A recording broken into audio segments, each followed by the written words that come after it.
हैं दावे से पहले प्रेसिडेंट ट्रंप ने ईरान पर सबसे भयानक हमले की धमकी दे दी थी। ट्रंप का दिमाग ईरान के जवाबी हमले के बाद बहुत ज्यादा गर्म है।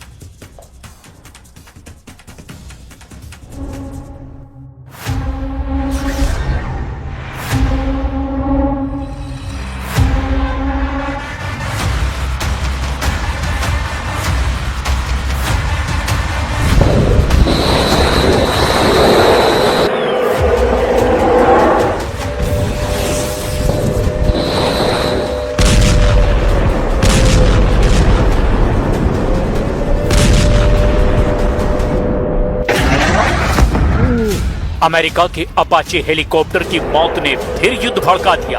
एक बार फिर बम फटने लगे, मिसाइल के धमाके शुरू हो गए, बारूदी कोहराम दिखने लगा। मगर इस बार हमले ज्यादा विध्वंसक हैं, क्योंकि युद्ध का सबसे भयानक दौर शुरू हो गया है।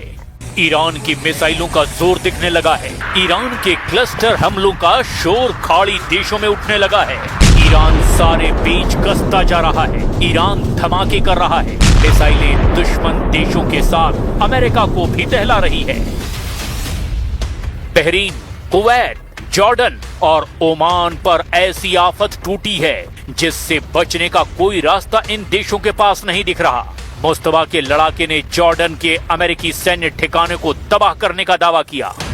IRGC ने दावा किया कि उसने जॉर्डन के अल अर्जाक एयरबेस पर 12 बैलिस्टिक मिसाइलें दागी है और अमेरिकी सैन्य ठिकानों और लड़ाकू विमानों को कबाड़ बना डाला है। IRGC ने दावा किया कि अल अजराक एयरबेस पर हमले के समय F-35, F-15 और F-16 जैसे लड़ाकू विमान मौजूद थे।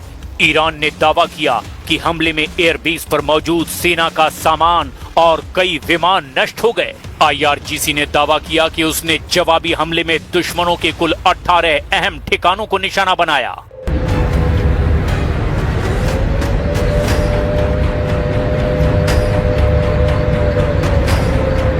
ईरान की बैलिस्टिक मिसाइलें जॉर्डन पर कहर बनकर टूट रही हैं। ये तस्वीरें ईरान के हमलों का छोटा सा ट्रेलर है, जिसमें साफ साफ दिखाई दे रहा है कि कैसे ईरान के मिसाइलों ने अमेरिका की पैट्रियट डिफेंस सिस्टम को चकमा देकर अमेरिका को भारी नुकसान पहुंचाया है।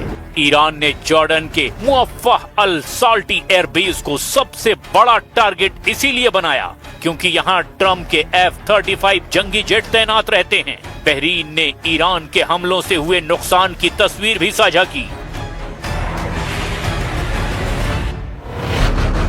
बहरीन में ईरान के ड्रोन बम फटे हैं। ड्रोन विस्फोट से बहरीन की ये बिल्डिंग ढह गई है। बारूदी धमाके से बिल्डिंग के आसपास खड़ी गाड़ियां भस्म हो गई हैं। ईरान हथियारों से जवाब देने के साथ ही अमेरिका और इजराइल को फ्यूल बम से दहलाने की धमकी दे रहा है। ईरान ने अमेरिकी हमले शुरू होते ही हॉर्मुज स्ट्रेट ब्लॉक कर दिया है। ईरान हॉर्मुज के साथ दूसरे तेल रूट बाब अल मंदेब पर पाबंदी की तैयारी शुरू कर चुका है।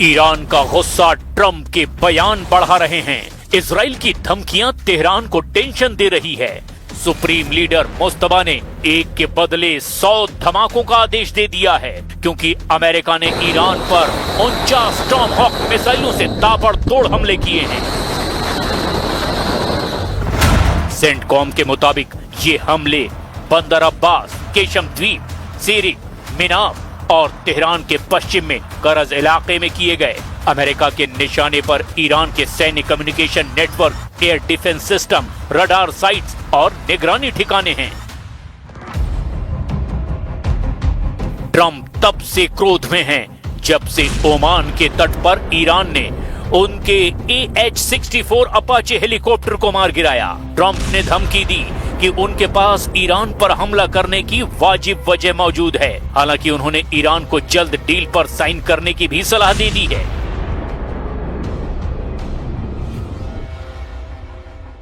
Based on the helicopter, I guess we have the right to do that. You know, they shot down a very incredible, actually an incredible machine. And look, I've been working with Iran for a number of months, and they should sign their deal. It's a good deal. It doesn't give them the right to have a nuclear weapon.